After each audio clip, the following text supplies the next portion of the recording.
Je vous ai montré cela à l'âge Pentecôte. C'est pourquoi vous devez bien comprendre l'histoire de l'humanité sur le christianisme. C'est vous allez comprendre que Jésus n'a jamais fait le pentecôtisme. Jésus n'a jamais fait le protestantisme.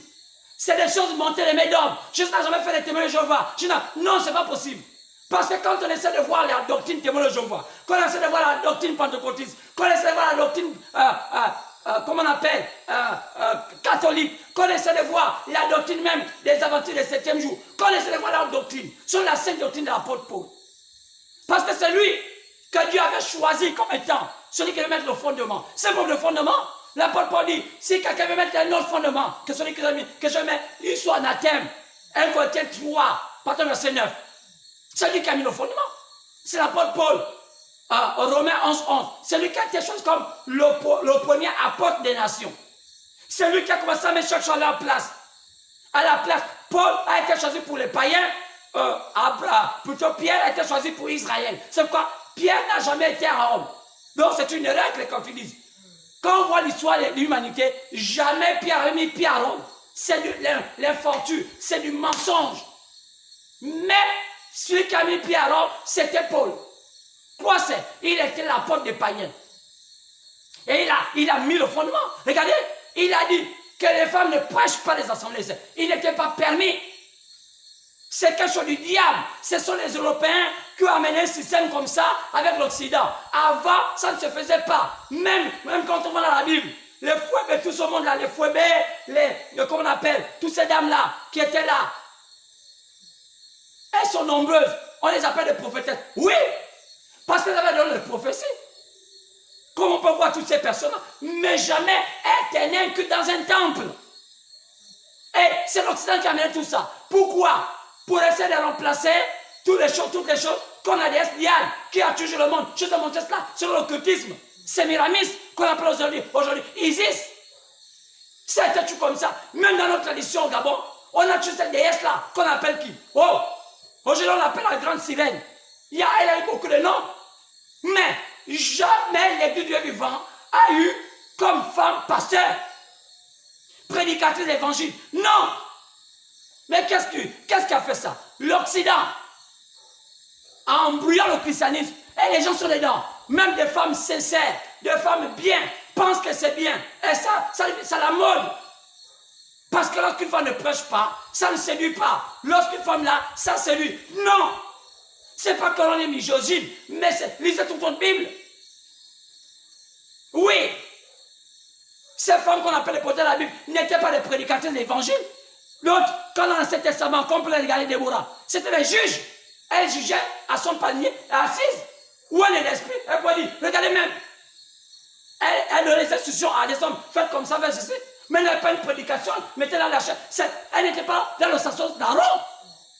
Il y a trop de confusion. Qu'est-ce qui se passe? Il faut rebâtir le terre. Il y a un problème.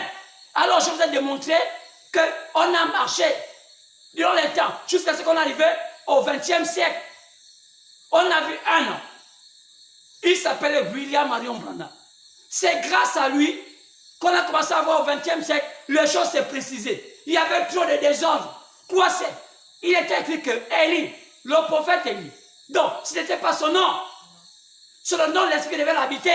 C'est ce qu'a dit Luc chapitre 1, verset 17. Il est d'abord ramener les cœurs des enfants vers le cœur des pères. Quoi? À la Pentecôte. Après la Pentecôte, c'est là on rentre maintenant au temps de la sémence. Parce que c'est comme un plant de blé. Il y a d'abord la tige. Après la tige, avec Luther, on a les Grecs. Les Grecs avec John Wesley. Après les Grecs, on a la balle avec le temps Pentecôte. Qui est le père du temps Pentecôte? William Branham. Pour établir chaque chose à sa place. Après, on voit la descente de la nuée. Quoi? Jésus venant dans les nuées. Selon Matthieu 24, pardon, verset 29 à 33 même. Il vient dans les nuées du ciel. Toutes les tribus le verront. Tous les langues le verront. Ils verront le phénomène venant dans la nuée du ciel. Quoi? Comme il est parti la même année, il devait revenir. Acte chapitre 1, verset 9 à 11. Donc, il est parti dans les nuées, il revient dans les nuées. Quand il vient, c'est Christ. Qu'est-ce qui se passe?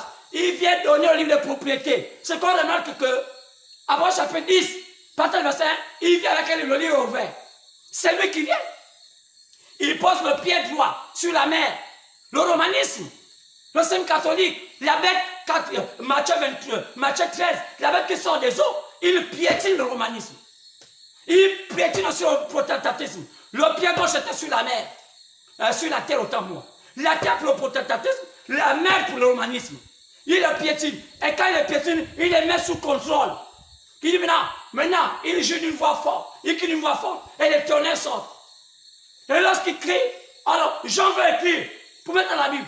Une voix dit n'écrit pas. Mais qu'on joue la voix du septième ange. Donc, cette mission était léguée au septième ange. Mais qui est le septième ange? Mais le septième, c'est l'ange de la Odyssée. L'ange qui vient à la Odyssée. Mais qui est-il? On a vu de tous les pasteurs qui sont dans ce temps-là. Billy Graham, Oral Roberts, tous ces hommes-là. L'homme qui était le mieux qualifié, c'était William Branham. Il n'y a qu'à voir sa vie. Il n'y a qu'à lire sa vie. Oh, Billy Graham, c'était biblique. C'était un peu chrétien, un peu païen. Même si vous voyez, regardez même comment il fait ces choses. Suivez même YouTube, regardez comment il chasse les démons. Il chasse les démons pas à la légère, il est là. On ne sait même pas si les gens même sont guéris. Il est assis sur une chaise, il a défait le bleu. Vous voyez, avec des cheveux un peu comme les féminins. Regardez un peu, Oral Roberts, plutôt Billy Graham. Non, ça je ne parle pas d'Oral Roberts. Mais regardez, Billy Graham. Lui, il est là un peu comme un gentleman. Il va se mettre vers les présidents. Il est là. C'est lui qu'on appelle avec tout un beau cérémonial pour pouvoir. Bien sûr, chacun avait sa mission. Mais c'est lui à qui Dieu a agi puissamment. Où on a vu les boiteux sincèrement marcher. Je vais montrer à Fagner ça. Où on a vu les yeux, les gens qui étaient aveugles, totalement. Les yeux de Josué l'a vu. Sincère. Aucune de ces prophéties n'avait failli. Je vais les montrer ici, là, dans les 7 ans qu'il a eu, selon les âges de l'église. Oh non, il a failli. Non, on entendait bien décortiquer ces choses. Je vais montrer que tout ce qu'il a dit ne va pas faillir. C'est un prophète. Un prophète ne ment jamais. Quand un prophète dit une chose qui ne s'accompagne pas, c'est un faux prophète. Oh, vous dites que non, il a dit qu'il y aurait je vois une femme qui se lève. Mais bien sûr. Qu'est-ce qui est en train de se passer aux États-Unis? Vous allez voir. Pourquoi on a d'abord placé Donald Trump? Et pourquoi on a d'abord placé Obama? Qui est Obama? Vous voyez qu'Obama a fait quoi? Il n'a rien fait. C'est une boniche. Qu'est-ce qu'un noir peut faire devant les blancs? À part manger le dindon. À part manger les cheeseburgers et tout ça. Hé, attends, vous pensez que les blancs sont bêtes? Là-bas, les gens même dit que c'était un homme qui était né d'un père gagnant. Alors que non, je l'ai rectifié, c'est un père kenyan. Alors, un hybride peut jouer les blancs, vous pensez? Non, il fallait qu'il mette un Donald, comme McDonald. Donc Donald Trump. Mais il fallait que ça soit un Donald Trump. Pourquoi Trump? Trump voyait que ça veut dire me tromper. C'est un économiste. Même quand les Américains jouent le bout. Mais un jour, ils vont le regretter. Parce que bientôt, ils vont lancer le pire cauchemar. Puis ils vont encore les lire là. C'est encore bien. Préparez-vous parce qu'après, Amérique, vous allez bientôt dans les ténèbres totales. Mort. Totalement mort. Et le Vatican est en train de vous envahir. Vous allez tomber dans les pommes. Vous serez foutus. Oh, vous allez commencer à tenter de faire des capsules. Même de l'autre, on les faire vite pour qu'ils ne soient pas indépendants des Russes. Parce que donc, même pour aller dans les firmaments, ils utilisent l'appareil russe. Donc, ils prêtent l'appareil russe. Donc, c'est aujourd'hui Donald Trump qui a fabriqué un appareil pour qu'ils ne puissent pas dépendre des Russes. Vous voyez? Donc, quand vous ne savez pas, vous ne savez pas, vous ne connaissez pas l'Iran, vous êtes aveuglés. Maintenant, aujourd'hui, attendez-vous pour tomber entre les mains des démons. Je n'ai pas dit que Donald Trump c'est un saint, mais je vous dis que ça va s'empirer. Le Vatican est dans vos trousses. Ils vont vous engloutir. Vous allez devenir des Romains. Alors, c'est pourquoi un prophète est né en Amérique. On a vu les signes qui l'ont accompagné. Une lumière de sur sa tête. Frère, ça n'a pas été fabriqué. Ça a été filmé, photographié par la science. La science atteste la présence du surnaturel. Du jamais vu, depuis que le monde existe. Qui était-il? C'est pourquoi je vous ai démontré que la fin des chefs fait le dessin. Parce que le monde a eu 4 Bibles. Le monde va avoir 4 Bibles. La première Bible, c'était le zodiaque. La première Bible de Dieu, c'était le zodiaque. On peut voir ça dans Job. Job, verset 38, pendant le verset 32 à 33, 34 même. Le zodiaque. Deuxième Bible. Après le zodiaque, on a vu quoi? On a vu la pyramide. C'est qui? C'est Enoch qui montait la première fois une pyramide. Mais elle n'était pas coiffée. Pourquoi elle n'était pas coiffée? C'était une pyramide demi. Si je peux montrer cela, c'était une pyramide.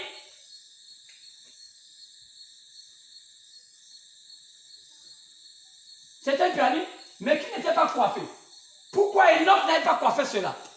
Parce que la suite du plan, il ne le connaissait pas. Le plan était caché. Jusque-là, le plan était caché. Même quand on a voulu mettre des pyramides pointues, lui-même, il ne savait pas qu'est-ce qu'il mettre. Il mettait ça comme ça, parce que vous savez que le diable est rusé. Qu'est-ce qui l'a rendu puissant? Après qu'Enoch ait fait les pyramides, pourquoi c'est vraiment qu'Enoch a fait les pyramides? Vous savez, Satan s'est imité. C'est ce qui fait lui sa force. Mais les enfants de Dieu ne connaissent même pas la vérité. Ils ne connaissent même pas les rudiments de la spiritualité. Ces choses inutiles. Oh, on t'a pris ton étoile. Si vous continuez à suivre les messages, on t'a pris ton étoile. Oh, on t'a mangé un vampire. Oh, vous serez bien mangé. Parce qu'il faut qu'on vous ramène ce message en notre temps. On n'est plus au temps de dire aux gens que tu manges un vampire. Oh, c'est terminé ça. C'est du passé. Si un pasteur ne peut encore faire de manger un vampire, oh, tu dis mon frère, explique-moi comment ça se passe. Oh non, tu sais que dans nos ancêtres disaient, comment la parole de Dieu va être basée sur nos ancêtres qui disaient. Ça c'est vraiment honteux pour les Gabonais qui sont encore ce genre de message. On est au temps, il faut une manifestation. Paul avait dit, ça ne pose plus sur des paroles persuasives. Oh non, tu sais non, comme tu ne travailles pas bien là, c'est pourquoi tu vois qu'il y a ta mère. Non, non, non. Cessez d'être dans ce genre de bassesse. C'est le qui amène l'Afrique actuelle bas. Donc, après, le zodiaque, c'était la pyramide. Et la troisième idée après, c'était le papier. Cette Bible-là. On a mis ça dans le papier. Pourquoi on a mis ça dans le papier? Parce que même en mettant dans le papier, remarquez, ça s'arrêtait ici. Le papier s'arrête aussi ici. Ça n'a pas la tête. Pourquoi? Parce qu'il y a une partie qui manque. Il y a une partie qui manque. Quoi? Mais le livre, où était caché tous les mystères? Qui était écrit dans Daniel 12:4. Mais c'est la partie qui manque là. Donc, même la troisième Bible, qui était le papier, il y a quelque chose qui manquait. La tête. Quelle est la tête? Christ lui-même. Jésus lui-même, qui était la tête, qui devait se révéler au temps de la fin. C'est pourquoi la quatrième Bible devait être l'homme. Quoi c'est? Il fallait que le zodiaque, la pyramide, ces lettres écrites, s'identifie à l'homme. Donc, l'homme, donc, il y avait le zodiaque, il y avait la pyramide, il y avait les papiers et il y avait l'homme. Il fallait que lorsque la pierre devait descendre, selon Daniel 2, cette pierre qui est descendue sans le secours d'aucune main. Lorsque le mécanicien a vu le songe, il avait, j'ai vu une pierre qui est descendue sans le secours d'aucune main, qui est venue briser tous les systèmes. C'est Christ lui-même. Donc, lorsque un pasteur prêche l'évangile, il faut aligner et le zodiaque, et la pyramide, et les papiers, et enfin ça doit être l'homme. Donc la dernière Bible c'est l'homme. Paul dit, vous êtes les épîtres vivants. Donc il faudrait que Dieu ne veut plus simplement voir ce qu'il a fait au ciel. Il ne veut plus voir ça seulement dans des simples monuments. Il ne veut plus voir ça seulement dans des papiers. Mais il veut que ça soit des épîtres vivantes. Donc, quand vous marchez, vous devenez des pierres vivantes. Vous devenez quoi? La Bible écrite. Mais pour arriver à devenir une Bible écrite, il faudrait que le zodiaque, la pyramide, le papier s'alignent avec vous. Donc, ce que dit le zodiaque, c'est ce que doit dire la pyramide, c'est ce que doit dire le papier, c'est ce que doit dire l'homme. Donc, quand tu marches, on n'a plus besoin de venir lire. On lit la Bible au travers de ta personne. Quand tu regardes marcher. Donc, le message, la part de Camille, l'homme, à devenir une épître vivante, ce ne sont pas les oh, on t'a mangé la nuit, on t'a tué, un vampire. Oh, non! Ce n'est pas les petits rudiments. C'est la pure parole. C'est les choses claires. D'où on parle du zodiaque. Avec les 12 signes. Partant de la Vierge au Léo. C'est pourquoi on remarque que tout cela doit s'emboîter. Quand on pense la Vierge, avec Christ qui vient en tant que Vierge, Après, il travaille dans le balance. Après, dans la balance, il travaille dans le signe de balance. Après, on le tue dans le scorpion. Parce que le scorpion, c'est une bête qui pique mal. Donc, on le tue dans le scorpion. Et après, il revient il revient dans le Saint-Esprit comme étant un Sagittaire. Alors, il navigue en tant que Saint-Esprit. Il navigue dans les âges de l'Église. Quoi? Il navigue dans les âges de l'Église. Comme Capricorne, au fond, il monte, jusqu'à ce qu'il atteigne le sommet de la pyramide, donc la grande pierre là-bas. Là-bas, il devient quoi? Le Léo. Donc, il commence avec la Vierge, il termine le Léo. Donc, c'est exactement ça. Donc, le papillon là aussi commence par la Vierge, ça termine par le Léo. Donc, l'homme aussi commence par la Vierge, il termine par le Léo. Donc, à la tête, c'est la tête du Léo. La tête du croyant. Je veux dire, la tête du croyant, c'est son cœur. Ça doit avoir le même cœur que Christ. C'est pourquoi, lorsqu'on parle de Joseph, il est semblable à un temps comme lorsqu'était David. David avait un fils. Donc on peut dire que Jacob, sinon Jacob était le père, et Joseph était le fils. Donc la même chose. Il doit avoir des enfants. Donc regardez, les choses s'assimilent. Donc ils étaient un temps précieux, un temps de lumière. Parce que c'est un temps de paix. Vous voyez, le fils qui était qui? Le fils de David c'était qui? C'était Salomon. C'est pourquoi, quand on voit ici, on arrive en 1906, et on 50 ans plus tard, on a 1956. Alors les États-Unis c'était mieux pour eux. Mais en 56, plus 7 ans, on a 1963. Quand je ne passe aux États-Unis, quoi? L'ouverture des sceaux. Quoi? Il y a une passation entre l'âge Saint-Esprit et l'entrée dans la pierre de fête. Donc, dans l'âge d'or, que moi j'ai intitulé ici l'âge d'or. Quoi? Le monde n'entre pas là-bas. Le monde reste à la Odyssée. Les églises restent à la Odyssée. Mais les élus, ils rentrent à l'âge d'or. Les élus rentrent à la pierre de fête. Ils ont un message différent. Nous, on a lu la fois hier, Matthieu 25. Si on peut encore avoir le temps. Matthieu 25. Cette chose est de la fois hier. La parabole des vierges. Des 10 vierges. Matthieu 25. Il y avait 5 folles. Il y avait 5 sages. Qu'est-ce qu'on peut paraphraser pour venir ça à la maison? Ils avaient tous des lampes. Mais les folles, on se met pour l'huile dans les lampes, ils ont laissé les réserves. Mais les sages ont compris qu'il fallait avoir les réserves. Quoi c'est? Il doit avoir les réserves. Marchez ici jusque là-bas. Il faut avoir les réserves de l'huile.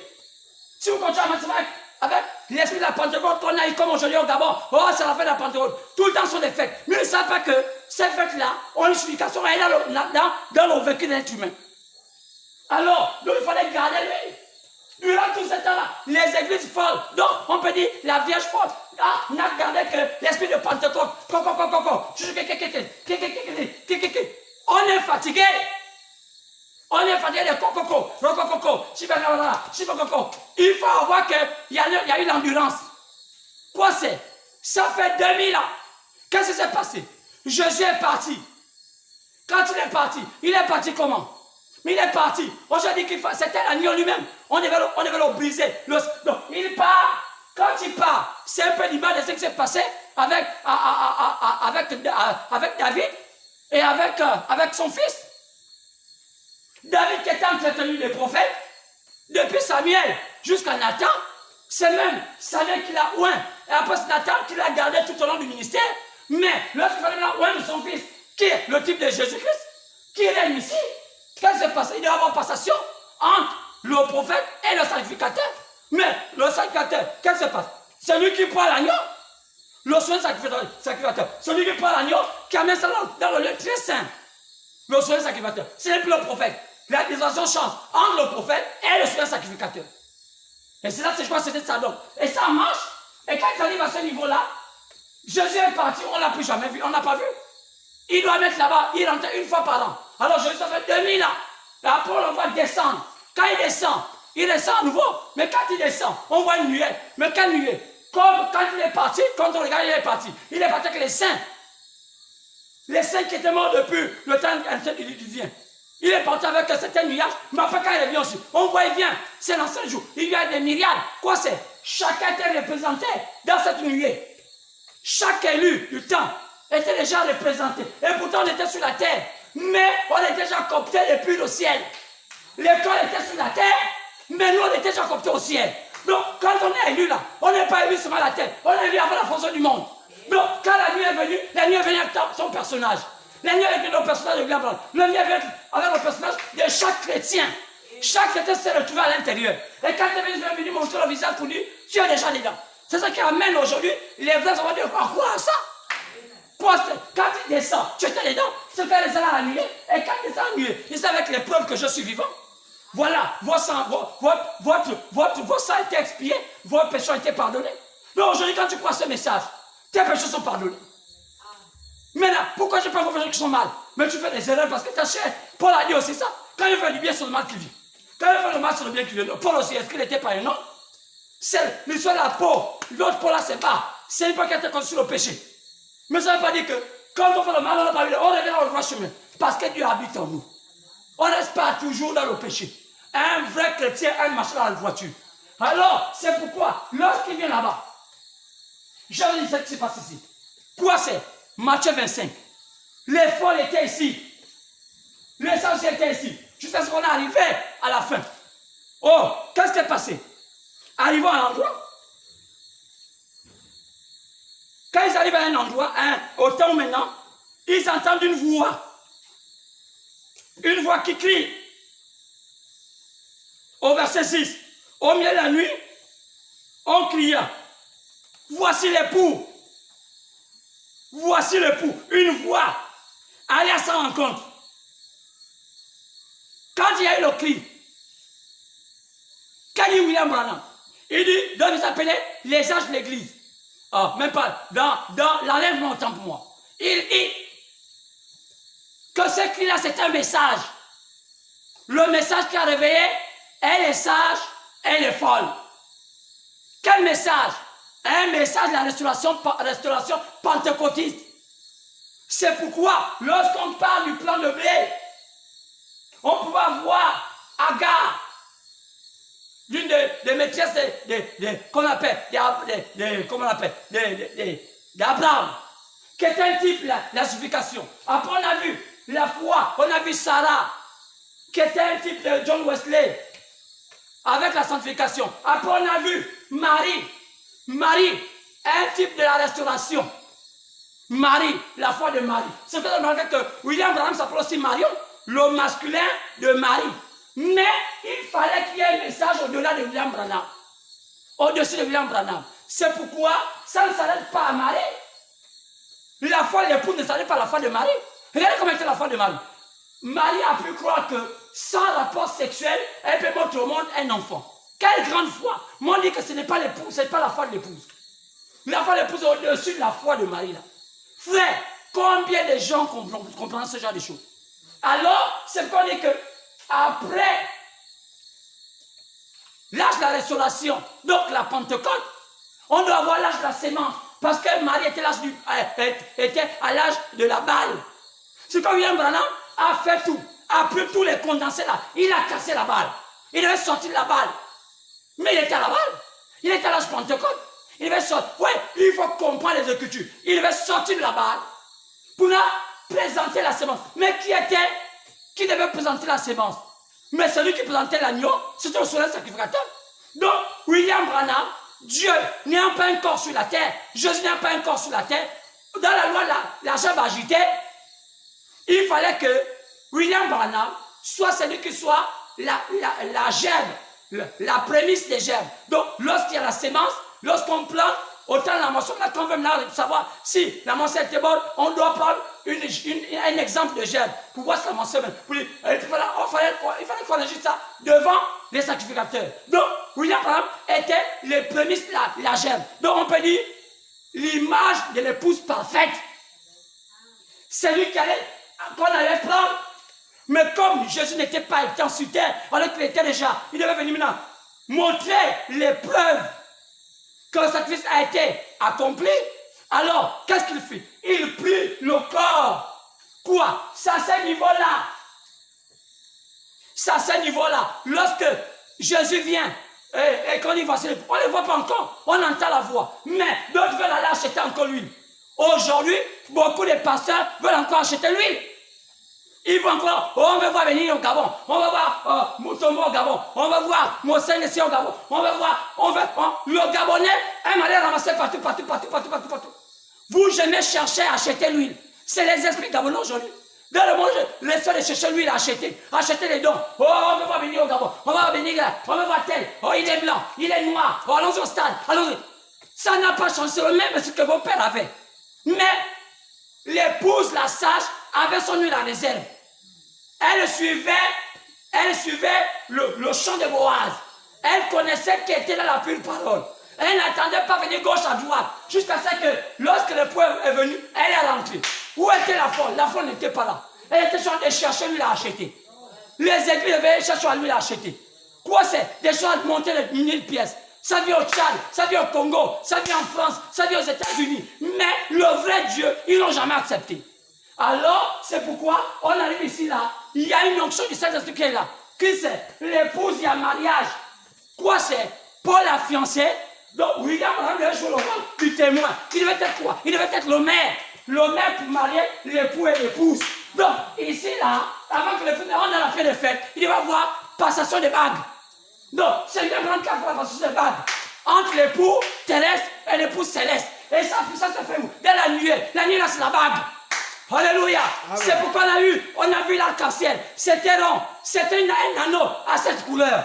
Est-ce que ce matin, ce soir, tu peux comprendre que l'épouse porte un anneau à cette couleur? Est-ce que tu c'est l'arc-en-ciel? Alors c'est pourquoi il fallait avoir l'agneau pour entrer à la salle de fête. Pourquoi? Parce qu'on dit que lorsqu'ils sont rentrés, ils vont pour les noces. Les noces, c'est la fête. L'épouse ne rentre pas dans les noces sans pourtant avoir la bague. Regardez bien l'histoire. Les noces, ce sont la petite fête qu'on fait après le mariage à la mairie là. Ça, on appelle les noces. Donc, beaucoup de gens ne connaissent même pas ça. Comme ça, c'est les noces. On va fêter le soir, c'est pas le soir. Ce sont les noces. Quand on va fêter le soir, on appelle ça les noces. Donc, c'est comme le mariage, c'est que dans Matthieu 24, 25 autant mois, l'époux vient. Pourquoi? Pour rentrer dans les noces. Mais avant d'entrer dans les noces, elle a fait le mariage. Elle s'est préparée avec quoi? Avec le message Saint-Esprit. Elle est rentrée. Quand elle est rentrée, la porte fut fermée. Quoi c'est? L'épouse. Après, on a l'occasion de bien voir ces choses.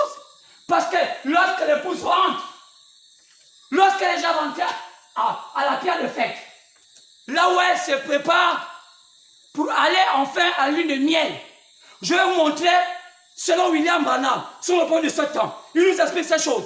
Parce qu'il y a beaucoup de choses que j'ai envie de nous libérer. Parce que vous savez, je vais vous prêcher le message du temps. Parce que vous devez comprendre que, entre aujourd'hui et les jours qui viennent, regardez comment fonctionne le monde. Qui gère le monde? Ce sont les hommes de lumière. Quelle est leur place sur le christianisme? William Branham a révélé cela. Tout est clair. Il y a des preuves. Comment on les appelle? Sur la Bible. Les hommes de lumière qu'on appelle les francs-maçons aujourd'hui. Comment on les appelle?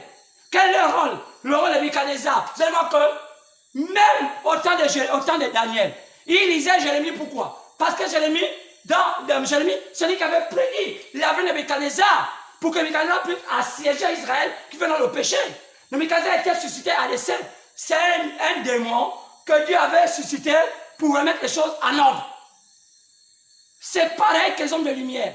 C'est pareil que le communisme. Quand le communisme est dans l'âme. C'est pourquoi, frère, si je ne connais pas ça, aucun ne sait pas ça. Lorsque ça s'est passé, alors que l'épouse entrait dans les noces, est-ce que vous savez que lorsque l'épouse entrait s'apprêtait à aller dans les noces, qu'est-ce qui se passe sur la terre? Oui, mais vous allez comprendre ces choses-là. Qu'est-ce qui se passe sur la terre? Mais Joseph, qui laisse sa femme dans le palais, qui visite tout le palais, tous les palais, ce sont toutes les gloires que Dieu lui a données, toute la joie qu'elle voit, oh, l'onction que Dieu lui a donnée. Quoi c'est? Là je parle là, nous sommes assis dans le céleste en Jésus-Christ. Maintenant, est-ce que vous savez comment ça se passe? Je dis c'est un processus. L'enlèvement, c'est un processus. C'est quand l'apôtre Paul dit qu'on doit terminer par la disparition du corps. Mais avant que le corps doit disparaître, il y a un processus qui nous arrive jusqu'à ce que le corps disparaisse. Mais qu'est-ce qui amène le corps à disparaître? Mais c'est la foi nécessaire qui prépare l'épouse. Car l'épouse, quand elle se prépare pour la disparition, ce n'est pas qu'un message de l'eau. C'est le vrai blé. Alléluia. C'est pourquoi on se retrouve Dieu voulant vendredi. On va percer le mystère. Oh, dis seulement que Dieu soit loué. Je sors comme un crapaud qui sort du bateau. Du diable qui m'a embrigadé avec les cocoros. Oh mon grand-père, je me cherche. On nous retrouver vendredi si Dieu le veut. Que Dieu vous bénisse.